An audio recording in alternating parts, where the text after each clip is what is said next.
The world feels heavier this morning than it did yesterday. As conflict escalates and the headlines speak of war, you might feel a paralyzing fear of a future you cannot control. But what if I told you that your greatest power is not in stopping the storm, but in becoming the rock that the waves cannot move? The year 2026 has brought us to a precipice where the shadow of global conflict between nations like the US, Israel, and Iran looms larger than ever, leaving us as individuals feeling like small, fragile boats in a vast and violent ocean. We wake up to notifications of strikes, blockades, and the terrifying rhetoric of escalation, and our natural instinct is to succumb to a frantic anxiety that consumes our peace. However, as the ancient Stoics understood, the turmoil of the world is not what disturbs us. Rather, it is the judgment we place upon that turmoil. Epictetus, who was born into the chains of slavery, yet found absolute freedom in his mind, taught us that the first step to wisdom is the brutal honesty of the dichotomy of control. We must look at the shifting borders and the movements of armies and realize that these events, while significant, fall outside our direct command. To worry about that which we cannot change is not just a waste of energy, it is a betrayal of our own reason.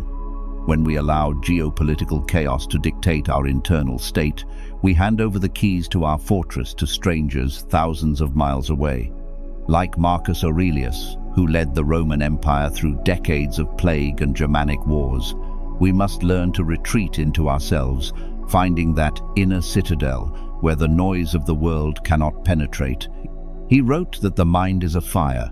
It takes everything thrown at it, the wood, the trash, the obstacles, and consumes them, turning them into flame and brightness. The true test of your character is not how you act when the world is at peace, but how you maintain your integrity when the structures around you begin to tremble. Winston Churchill once remarked that courage is what it takes to stand up and speak. Courage is also what it takes to sit down and listen. And in this moment, courage means listening to the quiet voice of reason over the deafening roar of fear. We are often tempted to scroll endlessly through the wreckage of current events, hoping that more information will grant us a sense of safety. But wisdom tells us that peace is found in action, not observation. Before we continue exploring how to build this internal resilience, please take a moment to subscribe this channel. Leave a comment below sharing how you are managing your stress this week, and like and share this video with someone who needs a reminder of their own strength. The Stoic virtue of justice calls us to be citizens of the world, or cosmopolitans, which means that while we cannot stop a war, we can choose how we treat the person standing in front of us. We can choose to be a source of calm for our families, a pillar of truth in a sea of misinformation, and a practitioner of discipline in a world of distraction. Nelson Mandela, while confined in a tiny cell for 27 years, remained the master of his soul by refusing to let his captors break his internal dignity. He proved that even in the most restricted circumstances, the human spirit is a sovereign territory. To live as a Stoic in 2026 is to practice the art of premeditatio malorum, the premeditation of evils, where we look at the possibility of a changing world and decide, here and now, who we will be if the worst should happen. If the economy shifts, if the borders close, or if the peace we took for granted evaporates, we must resolve to remain men and women of virtue, courage, and temperance. Seneca reminded us that we suffer more in imagination than in reality, and much of the weight you feel right now is the weight of a tomorrow that has not yet arrived. Bring your focus back to this very hour.